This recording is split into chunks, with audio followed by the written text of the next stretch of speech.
They padlocked my parents' barn while they were at a hospital appointment, claiming it now belonged to the HOA. My mother cried when she saw the chain on the door. They had a lawsuit ready. They had a judge's date set. They thought they'd already won.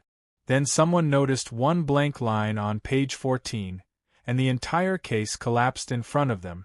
If you think you've seen HOA arrogance before, wait until you see what one missing signature did to people who thought they were untouchable. Subscribe now because this story is about to get very satisfying. My parents built that barn in 1987, 3 years before I was born. It wasn't fancy. Corrugated metal roof, wooden support beams, a hand-painted sign over the door that still said Miller Family Farm in my mother's handwriting. It held tractors, tools, hay for the 2 horses they kept until they got too old to ride, and 40 years of memories neither of them could ever replace. They lived on 5 acres that predated the HOA by over a decade. When the community finally formed around them in the late 1990s, my parents were grandfathered in under an old agreement, one that explicitly excluded their barn and outbuildings from HOA jurisdiction, since the structures existed before any covenant was ever signed. That agreement was supposed to protect them forever. Then a new HOA board took over 3 years ago, led by a woman named Patricia Kensington, sharp-suited, aggressively ambitious, and determined to modernize the neighborhood's image. She decided my parents' barn was an unauthorized structure damaging property values, despite it predating the HOA by over a decade. My parents fought back the only way 2 people in their 70s knew how, politely, patiently, trusting that paperwork and history would protect them. It didn't. While they were at a cardiology appointment for my father's ongoing heart condition, Patricia Kensington sent a locksmith crew to the property. They placed a heavy chain and padlock across the barn's main doors, along with a laminated notice declaring the structure seized pending HOA compliance review. My mother called me sobbing from the driveway, staring at a padlock on a building her husband had built with his own hands before I was even born. I drove 3 hours that same night. By the time I arrived, Patricia had already filed a civil suit against my parents, not to stop them from using the barn, but to force a court-ordered transfer of the barn and surrounding half-acre into HOA common ownership, citing decades of undocumented noncompliance. She wasn't just trying to fine my parents, she was trying to take the land out from under them entirely. My father, exhausted and scared, wanted to settle quietly. My mother wanted to fight but didn't know how. I told them both the same thing. We're not signing anything until I understand exactly what she's using against us. That night, I sat at their kitchen table with a banker's box of 40 years of property documents, searching for anything that could stop this. That's when I found something strange, tucked between insurance records and old tax filings, a document I didn't recognize, dated 3 years earlier, right around the time Patricia Kensington joined the board.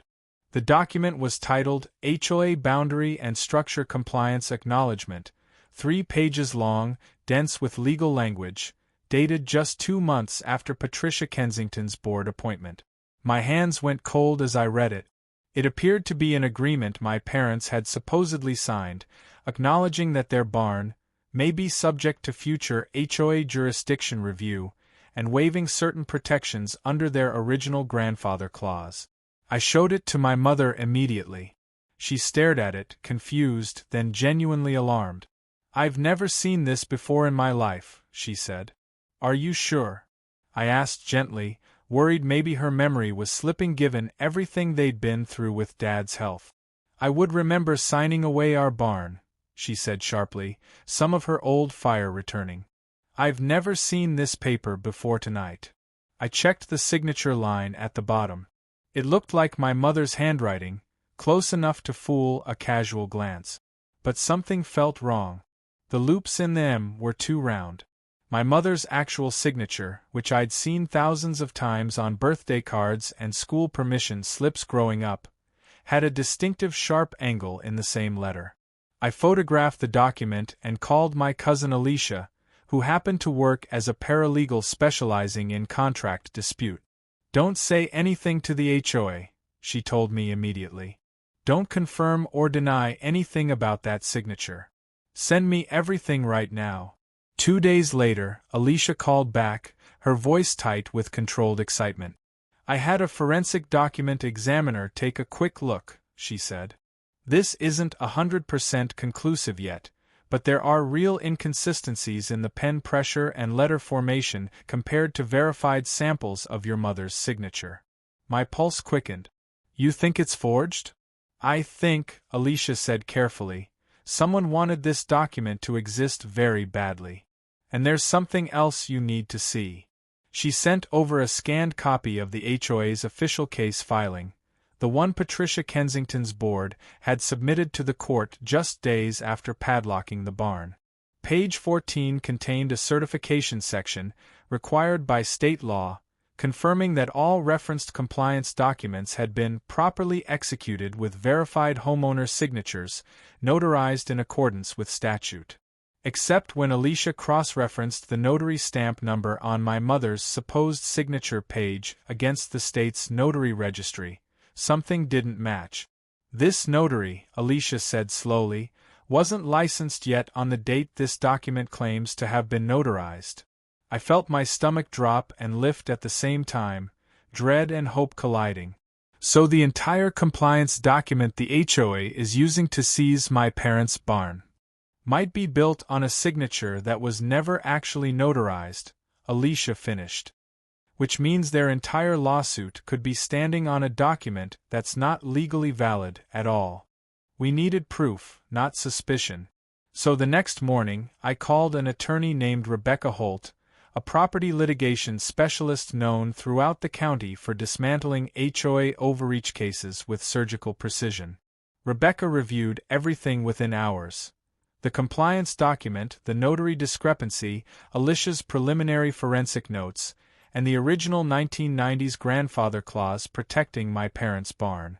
This is bigger than a forgery allegation, Rebecca said during our first call. If that notary wasn't licensed on the date claimed, the entire document is void under state law, meaning the HOA's lawsuit is built on a foundation that doesn't legally exist.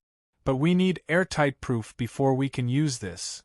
She hired an independent forensic document examiner, a meticulous woman named Dr. Elaine Foster, who spent 4 days analyzing everything: ink chemistry, pen pressure patterns, paper aging, and comparing the signature against 15 verified samples of my mother's actual handwriting spanning 3 decades. Her final report was unambiguous. The signature was not produced by the same individual, Dr. Foster concluded. Additionally, the notary seal impression shows inconsistencies suggesting it was applied using a stamp manufactured after the document's claimed execution date. The notary stamp itself hadn't even existed yet when the document was supposedly signed and sealed. Rebecca filed an emergency motion demanding the HOA produce the original physical document for independent inspection, along with a formal demand for Patricia Kensington's board to explain the notary discrepancy under oath. For 11 days, the HOA's attorneys stalled, requesting extensions, citing administrative delays, refusing to produce the original paperwork. That silence, Rebecca told us, was its own kind of confession. Then, on day 12, everything changed. Rebecca received an anonymous email, sent through an encrypted service, containing internal HOA board communications that someone inside the organization had apparently decided needed to see daylight. The emails, dated around the same time the compliance document was allegedly signed, showed board members discussing getting ahead of grandfather clause properties before residents realize their protections.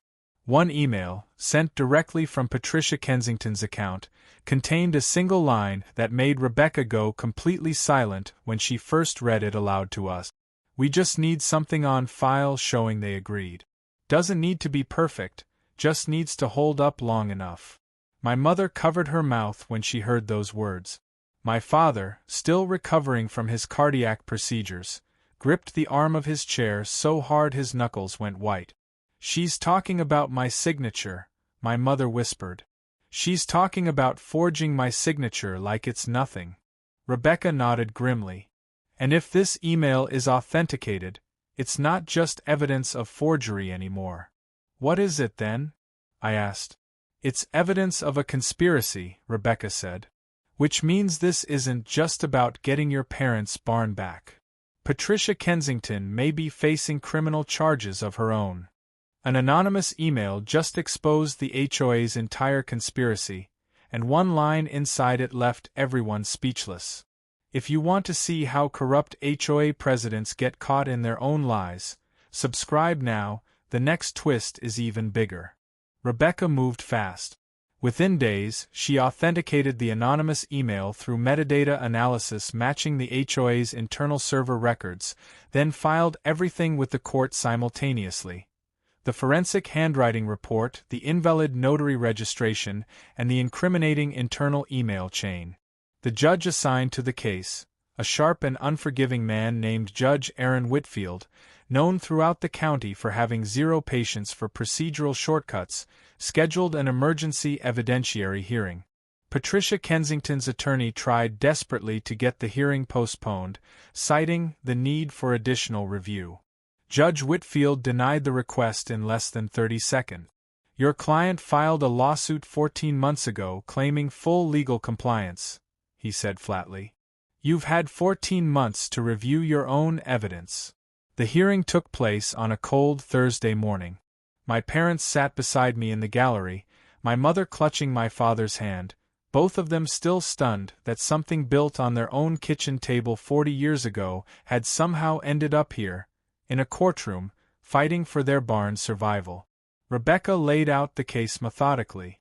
First, the forensic handwriting comparison showing the jury of legal facts, not emotion, exactly why the signature didn't match. Then the notary registration timeline, proving the seal itself was chronologically impossible. Finally, the internal email, read aloud in the silence of the courtroom, Patricia Kensington's own words echoing off the walls. Doesn't need to be perfect, just needs to hold up long enough. I watched Patricia's face as those words were read. She didn't flinch. She didn't apologize. She just stared straight ahead, jaw tight, like a woman calculating exit strategies rather than confronting consequences. Judge Whitfield turned to the HOA's attorney. Counselor, does your client's case rely on the compliance document referenced on page 14 of the original filing? Your Honor, we believe. Yes or no? A long pause. Yes, Your Honor. Then explain to me, Judge Whitfield said, voice hardening, how your entire lawsuit survives once that document is proven fraudulent, improperly notarized, and directly contradicted by your own client's internal communications. Silence swallowed the courtroom. It doesn't, the attorney finally admitted. Judge Whitfield nodded slowly, almost wearily, like a man who'd seen this exact pattern of HOA overreach one too many times. This court finds the underlying compliance document to be fraudulent and legally void, he declared.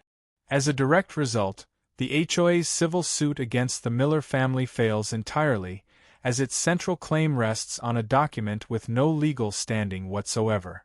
My mother let out a sound I'd never heard her make before, somewhere between a sob and a laugh, pure relief crashing through 40 years of quiet fear. But Judge Whitfield wasn't finished. Furthermore, he continued, looking directly at Patricia Kensington for the first time, given clear evidence suggesting intentional fabrication of legal documentation, this court is formally referring this matter to the District Attorney's Office for criminal investigation. Patricia's composed mask finally cracked. Her attorney tried one final objection. Judge Whitfield silenced it with a single raised hand. We're done here, Counselor. The barn's padlock came off that same afternoon.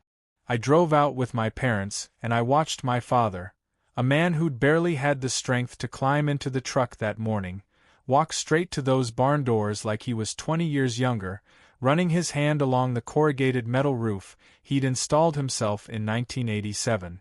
My mother stood in the doorway, staring at her own faded handwriting on the Miller family farm sign, tears streaming down her face. They tried to erase us, she said quietly. with a piece of paper I never even touched. The following weeks unraveled everything.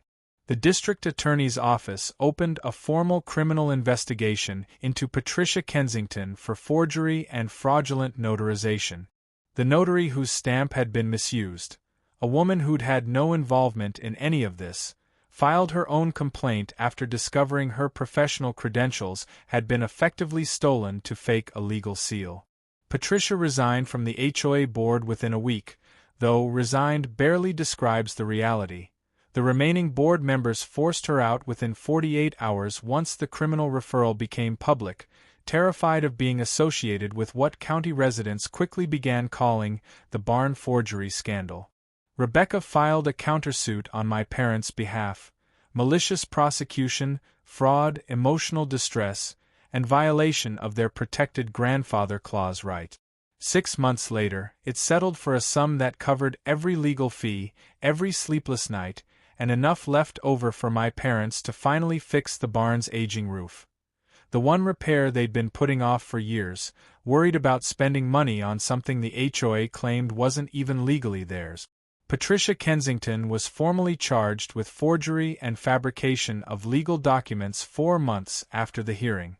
Her case is still moving through the criminal court system as of this recording. As for the barn, it still stands exactly where my parents built it in 1987, corrugated roof gleaming now under fresh coats of paint, Miller Family Farm, repainted in my mother's own steady handwriting, the same handwriting Patricia Kensington once tried to fake, never realizing that one blank line, one missing signature, one impossible notary date, would be the single thread that unraveled her entire scheme. My parents didn't just get their barn back. They got the truth back, permanently, publicly, and in their own name. If this story kept you hooked until the very end, imagine how many other HOA compliance documents out there are sitting on forged signatures nobody's checked yet. Subscribe now, because the next case we cover might expose an entire board. If this story kept you hooked until the very end, imagine how many other HOA compliance documents out there are sitting on forged signatures nobody's checked yet. Subscribe now, hit the bell so you never miss the next one, and drop a comment below. Have you or someone you know ever dealt with an HOA that crossed the line? I read every single one. See you in the next story.